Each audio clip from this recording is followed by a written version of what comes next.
ඔයාලට අරගෙන අවිලා තියෙන්නේ වරුන් ධවන්ගේ අලුතෙන්ම රිලීස් වුණ බේබි ජෝන් කියන අලුත්ම මූවි එක. ඉතින් කතාව පටන් ගන්න කලින් කියන්න ඕනේ මේ මූවි එක තෙරි කියන ටැමිල් මූවි එකට ගොඩක් සමානයි. ඔන්න කතාව පටන් ගද්දි වෙන්නනවා මරකල්ලියා මස් වලට ගන්න සත්තුන්ගේ ඇඟවල් ඇතුළේ ගෑන් ළමයිව දාගෙන ඇවිල්ලා එයාලා එළියට අරන් ඔක්සිජන් දීලා නැගිටවනවා. හැබැයි සමහර අය නැගිටින්නේ නැහැ. මේ අතරේ පොලිස් නිලධාරියෙක් මෙතනට එනවා. ඉතින් මෙයා වෙලා කල්ලිය ඔක්කොටම ගහලා එයාලව අල්ලගෙන ඉන්නකොට මෙයාට කෝල් එකක් එනවා. ඉතින් එයා ඒක ආන්සර් කරාම එයා දකිනවා එයාගේ දුව මේ කල්ලියේ කට්ටියක් මරන්න හදනවා. ඉතින් මෙයා මැරෙවන්ට වැඳ වැටෙනවා. එයාගේ දුවට මුකුත් කරන්න එපා කියලා. ටිකකින් මැරෙවන්ගේ බොස් මෙතනින් නැගිටලා පොලිස් නිලධාරියට එයාගේ නම බොස් කියනවා. ඒ වගේම දුව වෝන් නම් එයාට මේ ඔත්තුව දුන්න කෙනාගේ නම දවස් 15ක් ඇතුළත හොයලා දෙන්න කියනවා. ඉතින් මේ වෙලාවේ මෙතන ඉන්න කෙල්ලෙක් කියනවා අනිවාර්යෙන් කවුරු හරි අපිව බේරගන්න එයි කියලා. ඉතින් අපි බලමු මෙයාලා බේරගන්න එන වීරයා කවුද කියලා. මම මූවි සීකර්.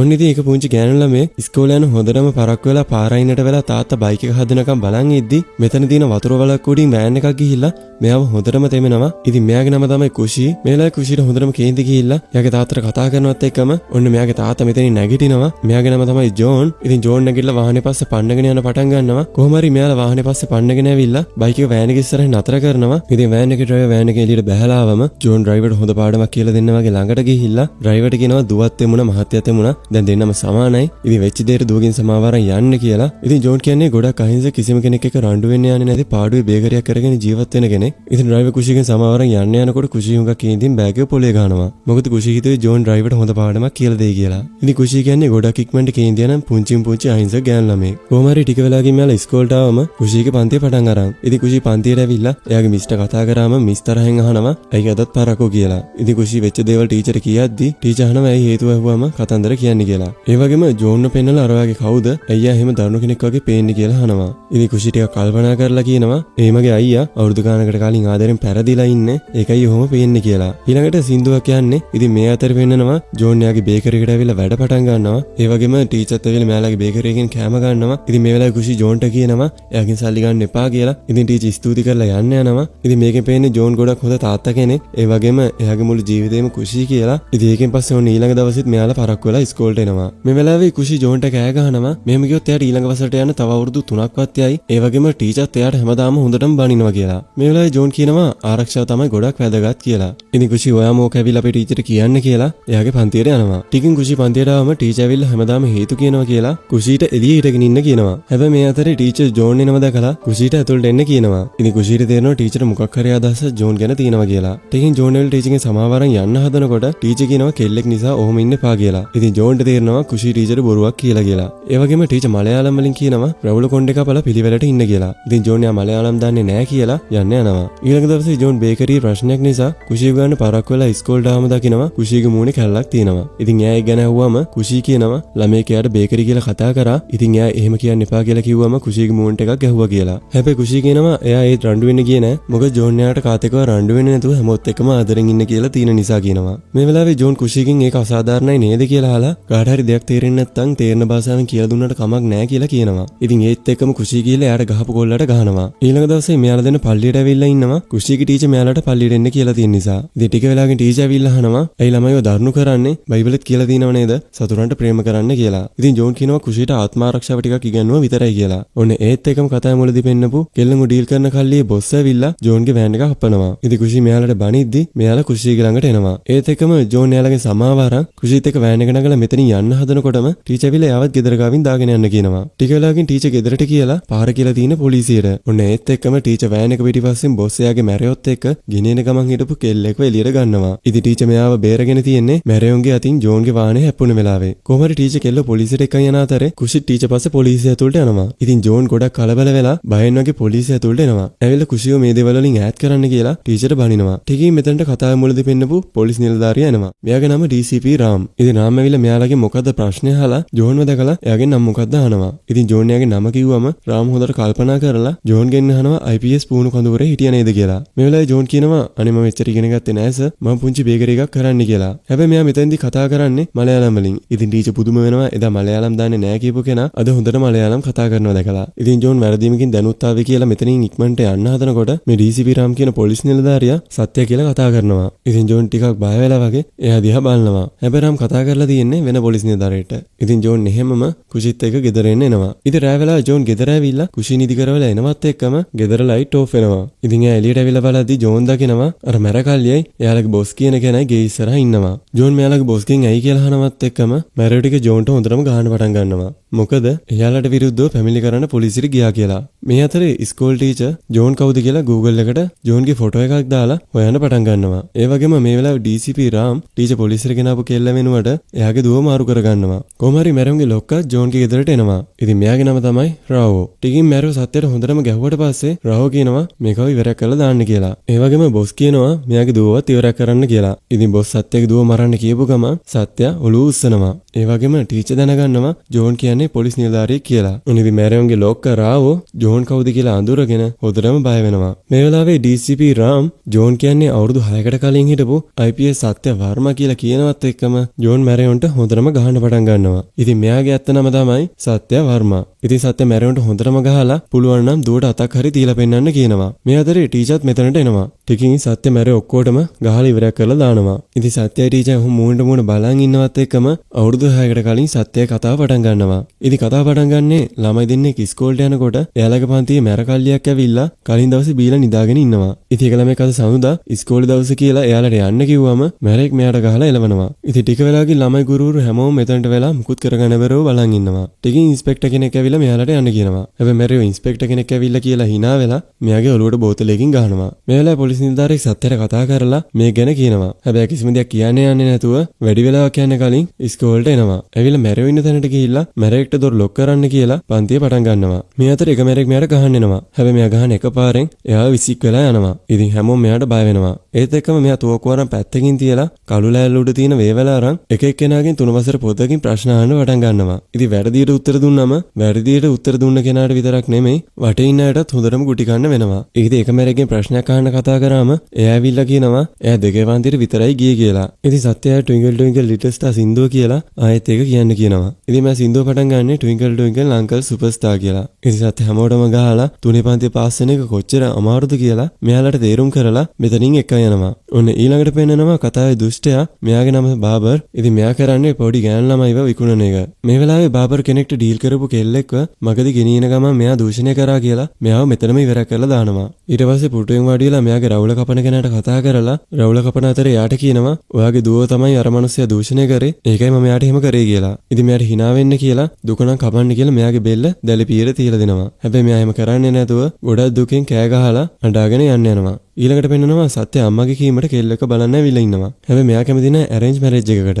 කොහොම හරි කෙල්ල මෙයාව පිළිගන්න මෙතනදී සින්දුවක් කියනවා. ඉතින් ඒකෙන් පස්සේ සත්‍ය කෙල්ලත් එක්ක තනියම කතා කරන්න ඕනි කියලා යනවා. මේ වෙලාවේ කෙල්ල කියනවා එයාට බොයිෆ්‍රෙන්ඩ් කෙනෙක් ඉන්නවා. එයා ගෙදර ආයට තමයි ආ පොලිස් නිලධාරියෙක්ට බඳලා දෙන්න ඕනි කියලා. ඉතින් සත්‍ය ගොඩක් සතුටින් නටන්න පටන් ගන්නවා. ඒකෙන් පස්සේ මේ අම්මත් එක්ක ගෙදර යන ගමන් ඉද්දි ළමයෙක් ඇවිල්ලා එයාගේ මොන හරි ගන්න බැරි නම් එයාට කන්න හරි දෙන්න කියනවා. ඉතින් මේ වෙලාවේ ළමයි බාරව ඉන්න කෙනා ඇවිල්ලා සත්‍යට එයාගේ අනාගත බිස්නස් විනාශ කරන්නේ නැතුව මෙතනින් පරිස්සමෙන් යන්න කියනවා. ඉතින් ඒකෙන් පස්සේ සත්‍ය අම්මට ටික වෙලාවක් වාහනේට වෙලා ඉන්න කියලා කලින් මෙයාට සද්ද දාපු ළමයිව බාරව ඉන්න කෙනා ඉන්න තැනට එනවා. ඇවිල්ලා මෙයාට එකක් ගහලා මගේ නම සත්‍ය වර්මා කියලා කියනවා. ඉතින් මේ වෙලාවේ වටේ හිටපු යාචකයෝ වගේම තව එක එක කට්ටිය සත්‍යයට ගහන්න මෙතනට එනවා. හැබැයි සත්‍යය කිසි කෙනෙක් ගණන්වත් ගන්නේ නැතුව සත්‍යයට ගහන්න හැම කෙනාටම දුවන්න ගහනවා. ඉතින් සත්‍ය ඒත් නවතින්නේ නැතුව මෙයාලගේ පස්සෙන් එලවගෙන ඇවිල්ලා මෙයාලට හොඳටම ගහනවා. මේ අතරේ ළමයිගෙන් වැටගත්ත කෙනා කෑ ගහනවා කවුරු හරි පොලිසියට කතා කරන්න කියලා. ඉතින් මම තමයි පොලිසිය සත්‍ය වර්මා කියලා සත්‍ය කියනවා. ඉතින් ඊළඟට පෙන්නනවා ලේඩි ડોක්ටර් කෙනෙක් සත්‍යගෙන් ගුටි කාපු මිනිස්සුන්ට බෙහෙත් දානවා. ඉතින් මෙයාගේ නම තමයි මීරා. මීරා මෙයාලගෙන් අහනවා මොකද්ද උනේ කියලා. ඉතින් මෙයාලා කියනවා පොලිස් නිලධාරියෙක් මෙයාලට නිකරුණේ ගැහුවා කියලා. ඉතින් මීරා සත්‍යගේ යාළුවා ජැකීට කියනවා ඔයාගේ සර්ට එන්න කියන්නේ කියලා. ඉතින් සත්‍ය මෙතනට ආවම මීරා යාට බනිනවා මිනිස්සුන්ට ගහන ලේසි. හැබැයි මිනිස්සුන්ට ඒවයින් හොඳ වෙන්න මාස ගණන් දුක් විඳින්න ඕනි කියලා. මේ වෙලාවේ සත්‍ය මීරාට කියනවා මේ මිනිස්සු කාත් කවුරුත් නැති ළමයිගේ ඇස් පුච්චලා කකුල් කඩලා හිඟා කන්න යවුවා. ඒකයි මම මෙයාලට ගැහුවේ. ඉතින් ඒක වැරදිද කියලා. මේ ගැහුවම මීරා ගැස් වලට කඳුළුත් එනවා. ටිකින් මෙතනට අර ළමයි ඇවිල්ලා සත්‍යයට ගොඩක් ස්තුති කරනවා. එයාලගේ ඇස් අතපය හදන්න හොස්පිටල් එකට එයාලව ගෙනාපු එකට. ඉතින් ළමයි ගියාට පස්සේ මීරා සත්‍යගෙන් ගර්ල්ෆ්‍රෙන්ඩ් කෙනෙක් ඉන්නවද අහලා සත්‍ය නෑ කිව්වම ඕකේ කියලා යන්න යනවා. ඉතින් සත්‍ය මොකද්ද ඕකේ කියන එකෙන් අදහස් කරේ කියලා වෙලා මීරගෙන් ඇහුවම එයා කියනවා 8:30ට එයා ඕෆ් වෙනවා කියලා. රෑ වෙලා මීර බස් එකට නැග්ගම සත්‍ය බස් එකේ ඉන්නවා. ඉතින් සත්‍ය මුලින්ම අහන්නේ මොකද්ද ඕකේ කියන එකෙන් අදහස් කරේ කියලා. මේ වෙලාවේ මීර කියනවා එයාට මේ වෙනකන් හම්බුන හැම කෙනෙක්ටම එයාගේ හදවත නෝ කියලා කිව්වේ. හැබැයි පළවෙනි පාරට සත්‍ය වෙනුවෙන් ඕකේ කිව්වා කියලා. ඉතින් මීර සත්‍යගෙන් නැయ్యවට කවුරු නැත්තේ කියලා අහුවම සත්‍ය කියනවා එයාගේ කොල්ල විතරක් ඉන්න තැන්වලට ඉතින් එයාට හරියන කවුරුත් හම්බුනේ නැහැ කියලා. ඉතින් මෙයාලා දෙන්න ඔහොම එක එක දේවල් කතා කර කර යනකොට දෙන්නට දෙන්න ගොඩක් ලං වෙනවා. ඉතින් ඊළඟට පෙන්නනවා බාබර්ගේ පුතා ඇවිල්ලා බාබර්ට කියනවා එයාට හැමෝම සැලුට් කරන්න ඕනි කියලා. ඉතින් බාබර් එයාට කවුද වෙන්න ඕනි කියලා අහුවම එයා කියනවා එයාට මිනිස්ටර් කෙනෙක් වෙන්න ඕනි කියලා. ඉතින් බාබර්ට ඒකට ගොඩක් සතුටු හිතෙනවා වගේම හැමෝටම කියනවා එයාගේ පුතා මුදල් ඇමති වෙනවා කියලා. ඉතින් මේ වෙලාවේ හැමෝම එයාට චියර් කරන්න පටන් ගන්නවා. ඒකෙන් පස්සේ ඊළඟ දවසේ උදේ සත්‍ය වැඩට යනකොට එයාගේ අම්මා එයාගේ වාහනේ ඉන්නවා. හැබැයි සත්‍ය අම්මට රජයේ වාහන පෞද්ගලික දේවල් වලට පාවිච්චි කරන්න හොඳ නැහැ කියලා ටැක්සි එකක යවනවා. ඊට පස්සේ සත්‍ය කෙලින්ම එන්නේ මීරව හම්බෙන්න. ඉතින් මීර මෙතනට එනවා දැකලා සත්‍යයට උන් හිටි තැන අමතක වෙනවා. මේ වෙලාවේ සත්‍ය මීරගෙන් කොහෙද යන්නේ කියලා අහලා එයාව ගිහිල්ලා බස්සන්නම් කියනවා. හැබැයි මීර ඒක හොඳ නැහැ මේක රජයේ වාහනයක් කිව්වම සත්‍ය රජයේ වාහන තියෙන්නේ මිනිස්සු වෙනුවෙන් තමයි කියලා කියනවා. ටික වෙලාවකින් මෙයාලා ඇවිල්ලා තින්නේ මීරගේ යාළුවෙක්ගේ ගෙදර ඉවෙන්ට් එකකට. ඉතින් මේ වෙලාවේ සින්දුවක් යන්නේ. ඉතින් ඒකෙන් පෙන්නනවා සත්‍ය මීරයි ගොඩක් ලං වෙනවා. මේ වෙලාවේ සත්‍ය කට්ටියට බීම අල්ලගෙන ඇවිල්ලා මීරට බීම එක දෙනකොට සත්‍යගේ අම්මත් මෙතන ඉන්නවා. ඉතින් ඊළඟට පෙන්නනවා සත්‍ය එළවලු කපන අතරේ මීරයි සත්‍යගේ අම්මයි දෙන්න කතා කරනවා. ටික වෙලාවකින් සත්‍යගේ අම්මා ඇවිල්ලා කියනවා එයාට මේ වගේ ලේඩියෙක් නම් කොහෙත්ම ඕනි නෑ කියලා. ඉතින් ඒකෙන් පස්සේ රෑ වෙලා සත්‍ය මීරව ගෙදර ඇරලවන්න එනවා. හැබැයි මීරට තේරෙනවා මේ වෙලාවේ සත්‍ය ගොඩක් දුකෙන් ඉන්නේ කියලා. ඉතින් ඇත්තටම වෙලා තියෙන්නේ ගෙදරදී මීරයි අම්මයි කතා වෙලා සත්‍යව ටිකක් බය කරන්න එහෙම කරලා තියෙන්නේ. මේ අතර පේනනවා කලින් අම්මා මීරට කැමතියි කියනවා වගේම මීරත් අම්මට කැමති වෙනවා. ඉතින් මීර වුණ දේ සත්‍යයට කිව්වම සත්‍ය ගොඩක් සතුටු වෙනවා. ඉතින් ඒ සිද්ධියෙන් පස්සේ ඊළඟට සත්‍ය පොලිසියට ගියාම දකිනවා බංකුවේ ගෑනු කෙනෙකුයි පිරිමි කෙනෙකුයි වාඩි වෙලා ඉන්නවා. ඉතින් යාලා දෙන්නම ඇතුළට අරන් මොකද්ද ප්‍රශ්නේ කියලා ඇහුවම පිරිමි කෙනා ගොළු භාෂාවෙන් සත්‍යයට මොනවද කියන්න උත්සාහ කරනවා. ඉතින් ඒත් එක්කම ගෑනු කෙනා සත්‍යයට කියනවා එයාලා පොලිසියට ආවේ දවස් 10කට කලින් එයාලගේ දුව අතුරුදහන් වුන නිසා කියලා. මෙයාලගේ දුවගේ නම තමයි අම්බා. මේ වෙලාවේ සත්‍ය අහනවා ඇයි දවස් 10ක් යනකම් පැමිණිලි කරේ නැත්තේ කියලා. ඉතින් මෙයා කියනවා එයාලා පැමිණිලි කරා ඒ වගේම පොලිස් නිලධාරියෙක් මෙයාලගේ රුපියල් 10000කුත් ගත්තා. හැබැයි අන්තිමේදී එයාලා කිව්වා අම්බා කොල්ලෙක් එක පැනලා ගිහිල්ලා කියලා. හැබැයි මේ දෙන්න ඒක විශ්වාස කරන්නේ නැහැ කියලා ගොඩක් දුකෙන් සත්‍යගෙන් මෙයාලගේ දුව හොයන්න උදව් ඉල්ලනවා. ඉතින් අම්බා හොයන්න සත්‍යම පටන් ගන්නවා. මුලින්ම CCTV චෙක් කරනවා වගේම ගෑනු ළමගේ ඉස්කෝලේ ගිහිල්ලත් බලනවා. කොහොම හරි සත්‍ය අම්බා ඉස්කෝලේ ඉවර වෙලා බස් එකේ ගෙදර යනවා CCTV වලින් හොයාගන්නවා. ඉතින් මෙයා අම්බා බස් එකෙන් බහින තැනට ඇවිල්ලා ඉන්නකොට මෙතන ඉන්න බල්ලෙක් වාහන පස්සේ දුවනවා. ඉතින් සත්‍යයට මේක ගැන සැක හිතිලා කඩේ මුදලාලිගෙන් මේක ගැන අහනවා. මුදලාලි කියනවා අම්බා මේ බල්ලට හැමදාම කන්න දුන්නා. ඉතින් අම්බා නැති වුණ දවසේ ඉඳන් මෙයා වාහන පස්සේ දුවන්න පටන් ගත්තා කියලා. හැබැයි මෙයා හැම වාහනේ පස්සෙම දුවන්නේ නැහැ. ඉතින් ටිකක් කලලා බලන් ඉන්නකොට මෙයා දුවන්නේ කළු වාහන පස්සේ විතරයි. ඔන්න මේ වෙලාවේ සත්‍යයට තේරෙනවා බල්ලා දුවන්නේ අම්බව පැහැරගත්ත කළු වාහනයක් පස්සේ කියලා. ඉතින් සත්‍ය බල්ලවත් වාහනේ දාගෙන ළඟම තියෙන ATM මැෂින් එකකට ඇවිල්ලා CCTV චෙක් කරනවා. ඉතින් ඔන්න මේ වෙලාවේ සත්‍ය දැනගන්නවා අම්බව කළු ජීප් එකකින් කට්ටියක් පැහැරගත්තේ කියලා. ඒ වගේම මේ ATM එකට කිලෝමීටර් 6කට දුරින් තියෙන ATM CCTV එකේ ඒ කළු ජීප් එක නැහැ කියලා මෙයාගේ යාළුවා ජැකී මෙයාට කියනවා. ඉතින් සත්‍ය කිලෝමීටර් 6ක් ඇතුළත තියෙන පාරවල් බ්ලොක් කරලා සම්පූර්ණයෙන්ම පරීක්ෂා කරනවා වගේම ඇම්බියුලන්ස් එකක සූදානම් කරලා තියාගන්නවා. ඊළඟ දවසේ සත්‍ය අම්බව හොයාගෙන යනකොට බල්ලා ඉවෙන් අම්බා ඉන්න තැනට යනවා. ඉතින් සත්‍ය බල්ලාගේ පස්සෙන් ආවම අම්බාගේ පොත් බෑග් එක මෙතන තිබිලා හම්බෙනවා. ඉතින් මෙයා අම්බාගේ බෑග් එක බල ඉන්නකොට මෙතනින් අම්බා එළියට ඇවිල්ලා සත්‍යයට අයියේ කියලා කතා කරනවා. ඉතින් සත්‍ය අම්බා ළඟට දුවගෙන යනකොට බාබර්ගේ පුතා අම්බාට පෙට්‍රෝල් දාලා ගිනි තියලා යන්න යනවා. ඉතින් සත්‍ය ඉක්මනින් යාගේ යුනිෆෝම් එක ඉරලා අම්බව බේරගෙන ඇම්බියුලන්ස් එකට දෙනවා. ටික වෙලාවකින් ડોක්ටර් ඇවිල්ලා කියනවා දරුවා බේරගන්න බැරි වුණා පිච්චිච් එකෙන් වෙච්ච ඩැමේජ් එක වැඩි කියලා. මේ වෙලාවේ සත්‍ය ડોක්ටර්ගෙන් අහනවා එයා කොහොමද දැන් අම්බාගේ දෙමව්පියන්ට එයාලගේ දුව එයාලත් එක්ක ගෙදර යන්න එන්නේ නැහැ කියන්නේ කියලා. ඊළඟ දවසේ අම්බාගේ තාත්තට අම්බාගේ අවසන් කටයුතු කරද්දි මතක් වෙනවා අම්බත් එක්ක සතුටින් හිටපු කාලය. ඒකෙන් පස්සේ අම්බාගේ තාත්තා ඇවිල්ලා අම්බා ඇඳපු සත්‍යගේ චිත්‍රයක් පෙන්නලා සත්‍ය කියන්නේ අම්බාගේ වීරයෙක් කියලා කියනවා. ඉතින් අම්බාගේ තාත්තා අහනවා ඇයි සත්‍යට එයාව බේරගන්න බැරි වුණේ කියලා. ඊළඟට වෙන්නනවා රෑ වෙලා සත්‍යට මතක් වෙනවා අම්බාගේ කකුල් කඩලා පෞද්ගලික තැන් වලට යකඩයකුත් අතුල් කරලා කියලා ડોක්ටර් කියපුවා. ඔන්න ඊළඟ දවසේ සත්‍ය කෙලින්ම එන්නේ බාබර්ගේ ගෙදරට. ඉතින් සත්‍ය බාබර්ගෙන් එයාගේ පුතාව ඇහුවම එයා ටීවී එක පෙන්නනවා. ඉතින් ටීවී ටීවී එකේ නිවුස් වලට පෙන්නනවා බාබර්ගේ පුතා ඡන්දෙන් දිනලා ඉන්නවා. දැන් ඉතින් බාබර්ගේ පුතා මිනිස්ටර් කෙනෙක්. ඒ කියන්නේ සත්‍යයට එයාව ඇරස් කරන්න ලේසි වෙන්නේ නැහැ. ඉතින් බාබර් සත්‍යයට එයාගේ පුතාට ඉස්සරහට සැලුට් කරන්න කියලා සත්‍යයට යන්න කියනවා. සත්‍ය එතනින් ඇවිල්ලා වෙච්ච දේ ගැන ගොඩක් පසුතැවෙනවා. මේ වෙලාවේ සත්‍ය ජැකීට කියනවා අපිට සාක්ෂි තියෙනවා, උසාවියේ අනුමැතිය තියෙනවා. ඉතින් බාබර්ගේ පුතාව ඇරස් කරන්න අවශ්‍ය හැම දෙයක්ම තියෙනවා කියලා. මේ වෙලාවේ ජැකී විහිළු කරන්න එපා සර් කියලා නිවුස් පේපර් එකක් අරන් දවසකට ඉන්දියාවේ අම්බා වගේ ගෑනු ළමයි කොච්චර දූෂණය වෙනවද? හැබැයි බාබර්ගේ පුතාලා වගේ කට්ටිය දවස් 10 නිදාස් වෙලා ඇවිල්ලා අපිට hina වෙවි යනවා. ඒ වගේම අපිව පිටපලාතකට මාරුත් කරනවා කියලා ජැකී ගොඩක් හිතේ වේදනාවේ වැඩිකාරයන්ට අපිට දඬුවම් කරන්න බෑ කියලා කියනවා. මේ වෙලාවේ සත්‍ය ජැකීගෙන් අහනවා ඔයා පොලිස් නිලධාරියෙක් නැතුව සාමාන්‍ය කෙනෙක් වුණා නම් මොකද කරන්න කියලා. ජැකී කියනවා මම වුණා නම් ඒ වගේ අයගේ කට කඩලා මේ වගේ පිදුරු ගොඩකට දාලා ගිනි තියනවා කියලා. මේ අතරේ ජැකීගේ අතින් සත්‍යගේ සිගරට් එකේ අත වැදිලා බිමට වැටෙනවා. ඉතින් ජැකී සමා වෙන්න සර් කියලා සිගරට් එක ඇහිඳලා පැත්තකට විසික් කරනවා. හැබැයි සිගරට් එක බිමට වැටුණා විතරයි එතන ඉඳන් පිදුරු කොට පැත්තට ගින්නක් ගිහිල්ලා පිදුරු ගොඩ ඇවිලෙන්න පටන් ගන්නවා. ඔන්න ඒත් එක්කම මෙතනින් මිනිස්සෙක් එළියට එනවා. හැබැයි මෙයාගේ ඔළුවේ තියෙන ගෝණිය නිසා මෙයා කවුද කියලා අඳුරගන්න බෑ. හැබැයි සත්‍ය මෙයාට පයින් ගහලා දන ගස්සලා ඔළුවේ තියෙන ගෝණිය ගලවනවා. ඉතින් මේ බාබර්ගේ පුතා මේ අතරේ පෙන්නනවා සත්‍ය මෙයාගේ යාළුවොත් එක්කම කලින් දවසේ මෙයාව අල්ලගෙන මෙයාගෙන් ඇයි කියලා අහනවා. මෙයා සත්‍යයට උත්තර දෙනවා එයාට එහෙම කරන්න පුළුවන් නිසා කියලා. ඉතින් සත්‍ය මෙයාගේ තාත්තා මෙයාට සැලුට් කරන්න කිව්වා කියලා සැලුට් කරලා ජැකීට කියනවා මෙයාගේ තාත්තට කෝල් කරන්න කියලා. වැඩි වෙලාවක් යන කලින් මෙතනට මීඩියා වලින් ඇවිල්ලා ඉන්නවා වගේම බාබරුත් ඇවිල්ලා ඉන්නවා. ඉතින් එයා ඇවිල්ලා සත්‍යයත් එක්ක කතා කරලා එයාට එයාගේ පුතත් එක්ක කතා කරාට පස්සේ සත්‍යයට ඕන නම් එයාගේ පුතාව හිරේ දාන්න කියලා දැන් පුතත් එක්ක කතා කරන්න ඕනි කියලා එයා කොහෙද ඉන්නේ අහනවා. ඉතින් සත්‍ය ටිකක් කල්පනා කරලා එයා ඉන්නේ මේ පැත්තේ කියලා පුතාව පෙන්නනවා. ඔන්න මේ වෙලාවේ තමයි බාබර්ට එයාගේ පුතාව දැකම සිහි විකල් වෙන්නේ. මේ අතරේ ඩෙඩ් බොඩි එක චෙක් කරපු ડોක්ටර් ඇවිල්ලා සත්‍යයට කියනවා මේ වගේම තව 4 දෙනෙක්වත් මරලා තියෙනවා. ඉතින් මේ 5 දෙනාගේම ලිංගික අවයව ڇප්ප කරලා වගේම දවස් 3ක් තිස්සේ දරුණු මද හිංසන දීලා කියලා. ඉතින් ડોක්ටර් මේ කියන දේවල් බාබර් රාගෙන ඉඳලා සත්‍යයට කියනවා එයාට මේ දේ කරපු කෙනාව කොහොම හරි හොයලා දෙන්න කියලා. මේ වෙලාවේ සත්‍ය කියනවා කොහොමද සර් එහෙම හොයන්නේ? මොකද මේක කරලා තියෙන්නේ මෙයා දූෂණය කරපු දුවෙක්ගේ කවුරු හරි වෙන්න පුළුවන්. සමහර විට මෙයාගේ නෑදෑයෙක් වෙන්න පුළුවන්. එහෙමත් නැත්නම් DCP සත්‍ය වර්මා වෙන්න පුළුවන් කියලා මෙතනින් යන්න යනවා. ඔන්න දැන් ආයෙත් වර්තමානයේ පෙන්නනවා මේ වෙලාවේ සත්‍ය මැරියෝන්ගේ ලේයස් කරන ගමන් ඉද්දි මෙතනට කුෂි ඇවිල්ලා කොහෙද එයාව දාලා ගියේ කියලා අහලා සත්‍ය වැළඳ ගන්නවා. ඉතින් සත්‍ය ටීචර් මුකුත්ම කියන්න එපා කියලා මෙතෙන්දි කියනවා. රෑ වෙලා සත්‍ය ජැකී එක්ක මැරිච් අයව ඇලපාරකට දානවා. හැබැයි සත්‍ය කියනවා එක බොඩි එකක් අඩුයි කියලා. ඕන දැන් පෙන්නනවා කුෂිගේ ටීචර්ව. ඉතින් ටීචර් මේ වෙලාවේ බොස් කියන මැරයව වාහනේ දාගෙන යන ගමන් ඉන්නේ. ඉතින් මේ වෙලාවේ පෙන්නනවා මෙයා කවුද මෙයා මොනවද කරන්නේ කියලා. ඉතින් මෙයාගේ නම අදීරා. මෙයා හොඳ ට්‍රේනින් වෙච්ච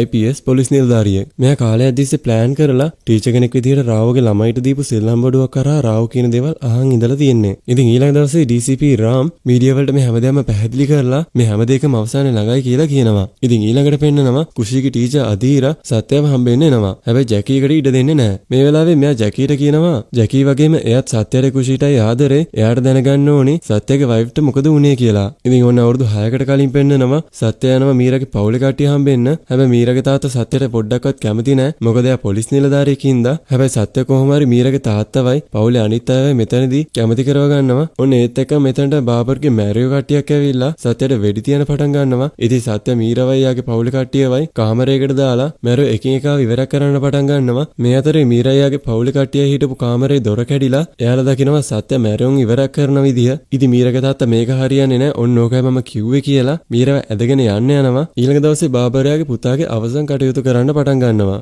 මේ වෙලාවේ සත්‍ය මෙතනට ආපු ගමන්ම බාබර්ගේ කට්ටිය වාහනේ කුඩු කරන්න පටන් ගන්නවා. ඉතින් ඒත් එක්කම සත්‍ය එළියට ආවම හැමෝගෙම බැටරි බහිනවා. ඉතින් සත්‍ය කිසිම ගානක් නැතුව බාබර් ළඟට යනකොට බාබර්ගේ රවුල කපන කෙනා මෙයාගේ බෙල්ල දැලිපියෙන් තුවාල කරනවා. ඊට පස්සේ මෙයා බාබර්ව ඇරස් කරන්න ආවේ කිව්වම හැමෝම මෙයාට ගහන්න එනකොට සත්‍ය බාබර්ගේ සරමෙන් ඇදලා අරන් බාබර්ගේ බෙල්ලට දැලිපිය තියාගෙන මෙතනින් එළියට අරන් යනවා. ඉතින් එළියට එනකොට මීඩියා වලින් ඇවිල්ලා මෙයාගේ ෆොටෝස් ගන්නවා වගේම මෙයාව එක්කන් යන වාහනේ බලද්දි වාහනේත් කුඩු කරලා. ඉතින් සත්‍ය මෙයාගේ මිනිස්සු හරිම මෝඩයි කියලා ඇවිලින්න කෙල්ලොත් මෙයාව දකින්නවනේ කියලා බාබර්ව හැමෝටම පෙන්නලා බාබර්ගේ නම්බුව ඉවරටම ඉවර කරලා දානවා. මේ අතරේ බාබර්ගේ පුතාගේ අලු බඳුනත් පෙරලිලා ඇවිල්ලා කානුවට වැටෙනවා. ඉතින් බාබර් ගොඩක් කේන්තියෙන් සත්‍ය දිහා බලාගෙන ඉන්නවා. කොහොම හරි ඊළඟට පෙන්නනවා බාබර් හිරේ ඉන්නවා. මේ අතරේ එයාගේ කට්ටිය ඇවිල්ලා එයාව එළියට ගන්න මේ පේපර්ස් අත්සන් කරන්න කිව්වම බාබර් මේවා පොඩි කරලා විසි කරලා දානවා. ඉතින් ඊළඟට පෙන්නනවා සත්‍ය මීරට කතා කරන්න එනවා. මේ වෙලාවේ මීරා සත්‍යයට කියනවා මේ නගරේට සත්‍ය වීරයෙක් වුණාට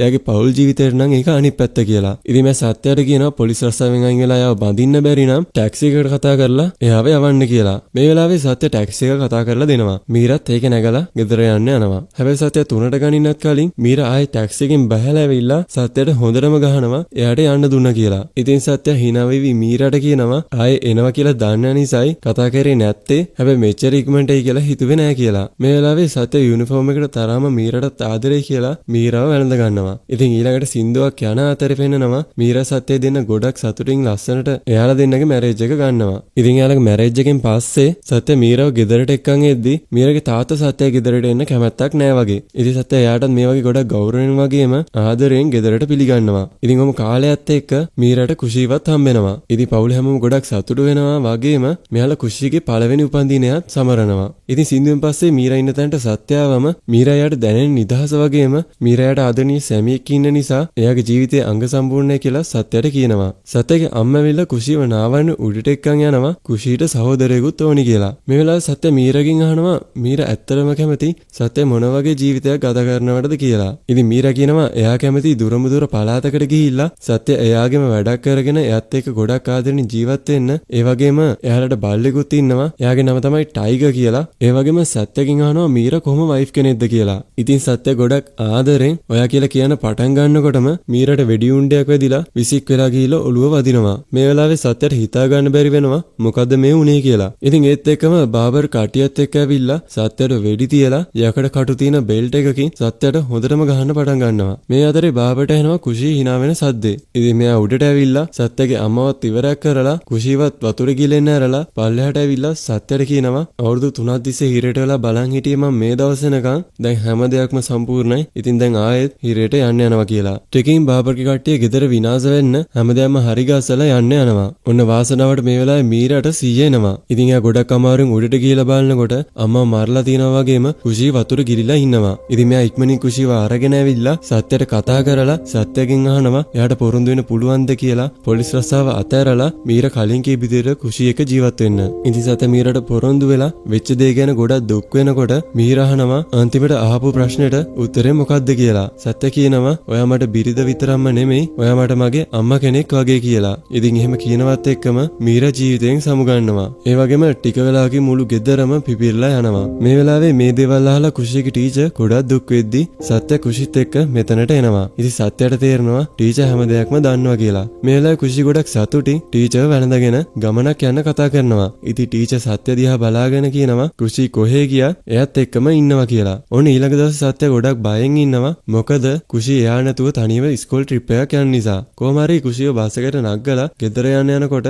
සත්‍යට කෝල් එකක් එනවා. ඉතින් මෙයාට කෝල් එක ඇවිල්ලා තියෙන්නේ බාබර්ගෙන්. බාබර් මේ වෙලාවේ හිරේ ඉන්නේ. ටිකකින් බාබර් සත්‍යගෙන් දුක සබහලා පිටිපස්ස හැරලා බලන්න කියනවා. ඉතින් ඒත් එක්කම ස්කූල් බස් එකේ ඩ්‍රයිවර් එකපාරටම බස් එක පාලමෙන් ගඟට කපනවා. ඉතින් බස් එක ගඟට වැටිලා වතුර යට යන්න පටන් ගන්නවා. මේ වෙලාවේ සත්‍ය ඉක්මනින් ගඟට පනිනවා. ඒ වගේම බෝට් වලින් ළමයිව බේර ගන්න කට්ටිය එනවා. ටික වෙලාවකින් ගොඩ දෙනෙක්ව බේර ගන්නවා. හැබැයි තාමත් කුෂී බස් එකේ. ඉතින් සත්‍ය ඉක්මනින් ගිහිල්ලා කුෂීවත් බේරගෙන එනවා. ටික වෙලාවකින් සත්‍ය ගොඩක් දුක් වෙන්න පටන් ගන්නවා. මේ හැම දෙයක්ම උනේ එයා නිසා කියලා. ඒත් එක්කම බාබර්ගෙන් කෝල් එකක් එනවා. ඉතින් සත්‍ය කෝල් එක ආන්සර් කරාම බාබර් කියනවා කුෂීව පොඩ්ඩක් නෑවුවා විතරයි එයා ඉක්මනටම කුෂීව බලන්න එනවා කියලා. ඉතින් ඊළඟට පෙන්නනවා අම්මා කෙනෙක් එයාගේ දුවව හොයලා දෙන්න කියලා පොලිසිය ලොක්කට එයා ගාව තියෙන එකම දේ කියලා රත්තරන් මාලයක් දෙනවා. ඉතින් මේ පොලිස් ලොක්කා ඒකත් අරන් මේ අම්මට කියනවා ඔයාගේ දුව කිසිම වැඩකට නෑ. ඉතින් ඒක නිසා එයාට වද දෙන්නේ නැතුව මෙතනින් යනවා යන්න කියලා. ඉතින් මේ අම්මා අඩාගෙන ඇවිල්ලා එයාගේ පවුලේ කට්ටියට කියනවා මේ දෙයින් කිසිම වැඩක් වෙන්නේ නෑ කියලා. ඒ වගේම මෙයා දෙවියන්ගෙන් ඉල්ලනවා මේ වගේ කට්ටියට දඩුවම් කරන්න කියලා. මොකද මේ වගේ අයට දඬුවම් කරන්න වෙන කවුරුවක්වත් නෑ කියලා. ඉතින් ඔන්න ඔහම කියනවත් එක්කම සත්‍ය එයාගේ ජීප් එකේ මෙතනට එනවා. ඒ වගේම අර අම්මා හොයලා දෙන්න කියපු එයාගේ දුවත් මේ පොලිස් නිලධාරියාගේ ඉස්සරහට එනවා. ඉතින් මේ අතරේ පෙන්නනවා සත්‍ය ගිහිල්ලා ගෑන් ළමයිව බේර ගන්නවා. මේ වෙලාවේ සත්‍ය පොලිසිය ඇතුළට ඇවිල්ලා පොලිස් ලොක්කව බය කරන්න පටන් ගන්නවා. ඉතින් ඒකෙන් පස්සේ පෙන්නනවා සත්‍ය ටී එකක් බොන ගමන් ඉන්නවා. මේ අතරේ ටී එක ගෙනාවු පොලිස් නිලධාරියට කියනවා පොලිස් ලොක්කා මිනිසුන්ගෙන් ගත්ත සල්ලි රත්තරන් ඔක්කොම ආයෙත් ඒ මිනිසුන්ටම දෙන්න කියලා. ඉතින් කාලි කියන පොලිස් නිලධාරියා කියනවා එයාට එහෙම කරන්න බෑ මොකද ලොක්කයාව මරයි කියලා. ඉතින් එහෙම කියනවත් එක්කම එයා දකිනවා පොලිස් ලොක්කව සත්‍ය මාරලා එල්ලලා තියෙනවා. ඉතින් ඊළඟ දවසේ කමිෂනර් මෙතනට ඇවිල්ලා කාලිගෙන් අහනවා කවුද මේක කරේ කියලා. මෙයා කෙලින්ම කියන්නේ IPS සත්‍ය වර්ම කියලා. ඉතින් කමිෂනර් මැරිච්ච මිනිස්සේ කොහොමද එන්නේ අහලා කාලියෝ පිස්සන් කොටුවට දාන්න කියලා යන්න යනවා. ඔන්න ඊළඟට පෙන්නනවා සත්‍ය ගිහිලා බාබර් හිර කරන් ඉන්න ගෑනු ළමයිව බේර ගන්නවා වගේම එයාගේ බිස්නස් තියෙන තැන් වලට ගිහිල්ලා ඒ තැන් පුපුරවලා දානවා. ඉතින් මේ දේවල් ටීවී එකේ channel වලින් පෙන්නද්දි කුෂී දකිනවා. මේ වෙලාවේ කුෂී කියනවා එයාගේ තාත්තා සුපිරි වීරයෙක් කියලා. ඉතින් මේ අතරේ බාබර් හිරෙන් නිදහස් වෙලා ඇවිල්ලා මේ දේවල් බලාගෙන ඉන්නවා. මේ වෙලාවේ එයාගේ සහෝදරයා ඇවිල්ලා එයාලගේ හැම දෙයක්ම සත්‍ය විනාශ කරා කියලා කියනවා. මේ වෙලාවේ බාබර් කියනවා සත්‍යගේ හැමදේම හෙටින් ඉවරයි කියලා. ඔන්න ඊළඟට පෙන්නනවා අලුතෙන් හදන ගොඩනැගිල්ලක ආරක්ෂක උපකරණ නැති නිසා වැඩ කරන අය උද්ඝෝෂණය කරනවා. මොකද මේ වෙනකොටත් ගොඩක් කට්ටිය මැරලා නිසා. ටික වෙලාවකින් බාබර්ගේ සහෝදරයා මෙතනට එනවා. එයා ඇවිල්ලා මැරිච් කෙනෙක් වෙනුවෙන් ලක්ෂ ගාණක් ගෙවන්නම් කියලා කොන්ට්‍රැක්ට් එක බාරව ඉන්න කෙනාට පගාවක් දීලා ආයෙත් වැඩ පටන් ගන්න කියනවා. ඉතින් මේ වෙලාවේ ළමයේ කඩනවා එයාගේ අම්මත් මැරිච්ච අය අතර ඉන්න නිසා. බාබර්ගේ මල්ලි මේ ළමයව දැකලා එයාට චොකලට් කන්න කියලා සල්ලි දෙනවා එයාගේ ඇඬිල්ල නවත්තන්න ඕන නිසා. රෑ වෙලා මෙයා සින්දුවක් අහගෙන සතුටින් ඉන්නකොට මෙතන සද්දයක් එනවා. ඉතින් මෙයාගේ මිනිස්සු මොකක්ද කියලා බලද්දි සත්‍යගේ වාහනේ මෙතන තියෙනවා. ඉතින් මෙයාලා දුවලා ඇවිල්ලා වාහනේ ඇතුළ බලද්දි මෙයාලා එකින් එක්කෙනාට ගහලා මෙයාලා එතනින් කවුරු හරි ඇදගෙන යනවා. වැඩි වෙලාවක් යන ගලින් බාබර්ගේ මල්ලි මෙතනට ඇවිල්ලා බැලුවම දකිනවා මෙයාගේ කට්ටිය හැමෝම බිම වැටිලා ඉන්නවා. ඔන්න ඒත් එක්කම සත්‍ය මෙතනට ඇවිල්ලා මෙයාට පහර දෙන්න පටන් ගන්නවා. මේ වෙලාවේ මෙයා බාබර්ට කෝල් කරලා මේක ගැන කියලා ළඟ තියෙන තුවක්කුවක් අරන් වෙඩි තියන්න පටන් ගන්නවා. ඉතින් සත්‍ය ඉක්මනින් මෙයාගේ ළඟට ඇවිල්ලා මෙයාට යකඩ කූරකින් අනිනවා. මේ වෙලාවේ මෙයා සත්‍යට වඳිනවා එයාට ජීවත් වෙන්න දෙන්න කියලා. ඒත් එකම සත්‍යට මතක් වෙනවා මෙයා එයාගේ අම්මව මරපු එක. ඉතින් මෙයාට ගොඩනැගිල්ලෙන් විසික් වෙන්න පයින් පාරක් ගහනවා. ඔන්න ඊළඟට පෙන්නනවා පොලිස් කමිෂනර් අදීරට කෝල් කරලා සත්‍යව කොහොම හරි අල්ලගන්න ඕනි කියනවා. හැබැයි කමිෂනර් කෝල් කරලා තින්නේ ඒකට නෙමෙයි. එයා දන්නවා අදීර දැන් ඉන්නේ සත්‍යගේ පැත්තේ කියලා. ඉතින් අදීරට කෝල් කරලා තින්නේ අදීරගේ ෆෝන් එක ට්‍රැක් කරලා එයාලා ඉන්න තැන දැනගන්න. ටික වෙලාවකින් කමිෂනර් කට්ටියක් අරන් මෙයාලා ඉන්න තැනට එනවා. හැබැයි අදීරයි ජැකී දන්නවා මෙතනට මෙහෙම කට්ටියක් එයාලව අල්ලගන්න එනවා කියලා. ඉතින් මෙයාලා කට්ටිය එනකන් සූදානමින් ඉඳලා එයාලා ආවම එයාලට හොඳටම ගහන්න පටන් ගන්නවා. මේ අතරේ කුෂි ඇඳයටට වෙලා හැංගිලා ඉන්නවා. ආපු කට්ටිය හොඳටම වැඩි. ඉතින් මෙයාලට එයාලත් එක්ක සටන් කරලා දිනන්න බැරි වෙනවා. ටීකලාගෙන් බාබර් සත්‍යයට කෝල් කරලා කියනවා එයා යාගේ මල්ලිව දුන්නා සත්‍යගේ මරණය වෙනුවෙන්. ඉතින් ඉක්මනින් වරායට එන්න කියලා. සත්‍ය ජැකීට කෝල් කරාම ජැකී ෆෝන් එක ආන්සර් කරන්නේ නැහැ. ඉතින් සත්‍ය ඉක්මනින් වරායට පිටත් වෙනවා. මේ අතරේ කුෂි අදීරයි කෙල්ලෝ පිරිච්ච කන්ටේනර් පෙට්ටියක් ඇතුළේ ඉන්නවා. ටිකලාගේ සත්‍ය බාබර් ඉන්න තැනට එනවා. ඇවිල්ලා බාබර්ට කියනවා එයාගේ දුව මේවට ගාව ගන්න එපා කියලා. මේ වෙලාවේ බාබර් අහනවා දෙවියන්ගෙන් දේවල් ඉල්ලන්නේ කොහොමද කියලා. ඉතින් සත්‍ය දන ගහලා වැඳලා බාබර්ගෙන් ඉල්ලනවා කුෂීට යන්න දෙන්න කියලා. මේ වෙලාවේ බාබර්යා හරියටම දන්නේ නැහැ මොන කන්ටේනර් එකේද කුෂී ඉන්නේ කියලා. එයා කට්ටියට සත්‍යව අල්ලගන්න කියනවා. ඉතින් මෙයාලා සත්‍යව අල්ලගෙන එල්ලලා හොඳටම ගහන්න පටන් ගන්නවා. මේ අතරේ නැවත් වරායෙන් පිටත් වෙන්න සූදානම් වෙනවා. ඉතින් බාබර් මේක ගැන ගොඩක් සතුටින් සත්‍යයට සින්දුවක් කියනවා. මේ අතරේ කුෂී කට්ටියට එකතු වුණොත් කරන්න බැරි දෙයක් නැහැ කියලා දුවගෙන ඇවිල්ලා කන්ටේනර් එකේ හැප්පෙන්න පටන් ගන්නවා. හැබැයි එකින් අර ගොඩක් රීදලා පැත්තකට වෙලා ඉන්නකොට කුෂීගේ ටීචර් අදීර ඇවිල්ලා කුෂිත් එක්ක එකතු වෙනවා. ඉතින් අනික් කට්ටිය මෙයාලා දිහා බලන් ඉඳලා මෙයාලා දෙන්නට එකතු වෙනවා. ටිකින් බාබර් කියනවා සත්‍යව ඉවරයක් කරන්න කියලා. ඉතින් එක්කෙනෙක් සත්‍යව ඉවරයක් කරන්න එනකොටම මීර ඇවිල්ලා සත්‍යයට කියනවා කුෂී කියලා. ඔන්න මේ වෙලාවේ සත්‍යව ඉවරයක් කරන්න එන කෙනාගේම ආයුධෙන් එයාව ඉවරයක් කරලා පල්ලෙහාට බහිනවා. ඉතින් මේක දැකලා බාබරුත් පුදුම වෙනවා මොකද්ද මේ වෙන්නේ යන්නේ කියලා. ඉතින් සත්‍යව ඉවරයක් කරන්න එන කෙනෙක්ගේ තුවක්කුවක් අරන් මෙයා ගොඩ දෙනෙක්ව මෙතනම ඉවරයක් කරලා මෙතනින් පැනගෙන ආයෙත් ටික වෙලාවකින් ඇවිල්ලා බාබර්ට හොඳටම ගහලා කන්ටේනර් එකේ බිමට වට්ටනවා. ඊට පස්සේ ඉක්මනින් උඩ එල්ලලා තියෙන කන්ටේනර් එකක් ඇතුලේ හැංගෙනවා. ඉතින් හැමෝම මේ කන්ටේනර් එකට වෙඩි තියලා පෙට්ටිය බිමට වට්ටනවා. ඔන්න ඒත් එක්කම සත්‍ය ආශ්‍රයගේ පිටේ මෙතනින් එළියට ඇවිල්ලා එකින් එක්කෙනාව ඉවරයක් කරලා දානවා. කොහොම හරි හැමෝම ඉවර වුණාට පස්සේ කුෂී ඉන්න නැවට ගිහිල්ලා කුෂීවයි හිර කරලා හිටපු ගෑන් ළමයිවයි මෙතනින් බේර ගන්නවා. ටික වෙලාවකින් කුෂී මේ දෙන්නත් එක්ක මෙතනට ඇවිල්ලා බාබර් එක කතා කරන්න යනවා. ඉතින් කුෂී ඇවිල්ලා බාබර්ට කියනවා එයා දන්නවා එයාගේ අම්මට බාබර් කරපු දේ ඒ වගේම මේ වෙනකන් කරපු හැම දෙයක්ම ඒත් මම ඔයාලට සමාව දෙන්න කැමතියි කියලා කුෂී බාබර්ට කියනවා. ඒත් බාබර් මේ වෙලාවේ කියනවා මම සිංහෙක් කියලා. ඉතින් කුෂී ඇවිල්ලා සත්‍යයට කියනවා මෙයාට මම මෙහෙම කිව්වට තේරෙන්නේ නැහැ. මෙයාට තේරෙන භාෂාවකින් කියලා දෙන්න කියලා මෙතනින් යන්න යනවා. මේ වෙලාවේ සත්‍ය බාබර්ට කියනවා කුෂියාගේ අම්මව මරුවා කියලා දැන ඔයාට සමාව දුන්නා. අපරාධෙදා මටම ඔයාගේ පුතත් එක්කම ආව ඉවරයක් කරන්න තිබ්බේ කියලා මෙතනින් යන්න හදනකොට බාබර් කියනවා මාව ඉවරයක් කරන්න නැත්තම් මං ආයෙත් ඔයාගේ පස්සෙන් එනවා කියලා. ඉතින් සත්‍ය ඇවිල්ලා මම ඔයාට සමාව දෙනවා කියලා මෙතනින් යන්න යනවා. ඉතින් බාබර් ගොඩක් සතුටින් hina වෙද්දි දකිනවා කන්ටේනර් පෙට්ටිය ඇතුළේ හිටපු කෙල්ලෝ බාබර් දිහා බලාගෙන ඉන්නවා. ඉතින් ඒත් එක්කම කෙල්ලෝ බාබර්ගේ පැත්තට දුවන් එනවත් එක්කම ඒ සීන් එක එතනින් ඉවර වෙනවා. ඔන්න අවුරුදු 2කට පස්සේ පෙන්නනවා මුහුදු මැද්දේ තියෙන නැවක ගැහණු වෙන්දේසියක් යනවා. මේ වෙලාවේ පොලිස් කමිෂනර් සත්‍යවයි ජැකීවයි අදීරවයි ඒ වගේම තව කෙනෙක්වත් මෙතනට අල්ලන් එනවා. ඉතින් අන්තිමට මේ ගේන කෙනා තමයි දරුණුම කෙනා කියලා සත්‍ය කියනවා. හැබැයි මෙතන ඉන්න ලෝක සත්‍ය කියන දේ අහන්නේ නැතුව මෙයාට කට්ටිය ධම්මලා ගහන්න පටන් ගන්නවා. ඉතින් ඒත් එක්කම මෙයා මේ මැරයොන්ට ගහලා එයාලව ඉවරයක් කරන්න පටන් ගන්නවා. ටික වෙලාවකින් මෙයා යාගේ මූණට දාලා තිබ්බ රෙද්ද එයා අයින් කරනවා. ඔන්න ඉතින් මෙච්චරලා මේ ඉඳලා තියෙන්නේ සල්මන් ඛාන්. මෙයා සත්‍යයත් එක්ක එකතු වෙලා මෙතන හැමෝම ඉවරයක් කරලා අදීරට රිමෝට් එකක් දෙනවා බෝම්බයක් කියලා. ඉතින් නැව පිපිරලා යනවත් එක්කම කතාව අවසන් වෙනවා. ඉතින් ඔයා මොකද හිතන්නේ මූවි ගැන? අනිවාර්යෙන් කමෙන්ට් එකකින් මට කියන්න.